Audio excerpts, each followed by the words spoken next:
আসসালামু আলাইকুম। এই যে এটা দেখতে পাচ্ছেন ১ কেজি সাইজের একটু বেশি আরকি। তো এটা আসলে অর্ডার করছিল ক্লোজ ছোট ভাই। তো ও বলছিল যে, "ভাই আমার তো বাসায় কেউ নাই। পুরুষ মানুষ কেউ নাই, আপনি বাসায় দিয়ে যান।" তো আমি ভাবলাম যে আসলে কেউ নাই তাহলে আমরা আর এভাবে তো দেই আর যেহেতু আমার গ্রামের আমি নিজে গিয়ে দিয়ে আসি। তো এই কথাটা আসলে বলার উদ্দেশ্য হচ্ছে অনেকে মনে করে যে আসলে আপনি একজন শিক্ষক মানুষ, আপনি নিজে গিয়ে দিয়ে আসবেন। তা আসলে আপনি যখন কোনো কিছু বিজনেস শুরু করবেন অনেক কিছু অনেকে বলে বা এগুলো আসলে কানে নিলে আমার মনে হয় না যে সামনে আগানো যাবে আর কি।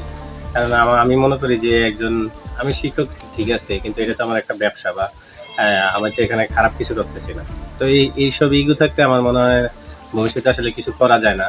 আমি মনে করি যে আমার জিনিসটা যত আমি যত্ন করে মানুষের কাছে দিব অন্য একজন মানুষকে বললে হয়তো এই যত্নকারী এই মানুষটা এই মাছটা দিতে পারবে না। তো আপনাদের যাদের লাগে আগে আমি দেখাই আর একটু ক্লোজ দেখাও। একেবারে এটা আমি ওই যে বরফ দেওয়া তো টাটকা মাছটা ছিল আর কি, তো বরফ দিয়ে আনছি কারণ ইলিশ মাছ যেহেতু বরফ ছাড়া আনা যায় না। তো এই মাছটা দেখেন। তো আপনাদের যাদের লাগে অবশ্য প্রবাসী যারা আছে এত সুন্দর একটা মাছ যদি গিফট করতে চান তো আপনারা আমাকে জানাবেন ইনশাল্লাহ। অবশ্যই খুচরোতে আমি বলছি খুচরোতে হোম ডেলিভারি দেওয়ার চেষ্টা করব।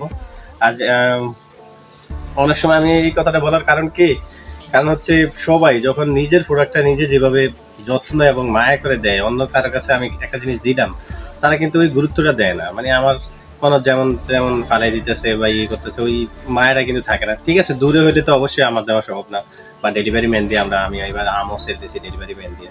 তো সেই ক্ষেত্রে কাছে যারা আছে আমি মনে করি নিজে যায় যত্ন করে দিতে ভালো। তো আপনাদের যারা আছে প্রবাস থেকে আমি অর্ডার করলে ইনশাল্লাহ আমি নিজে গিয়ে একদম যত্ন সহকারে দিব।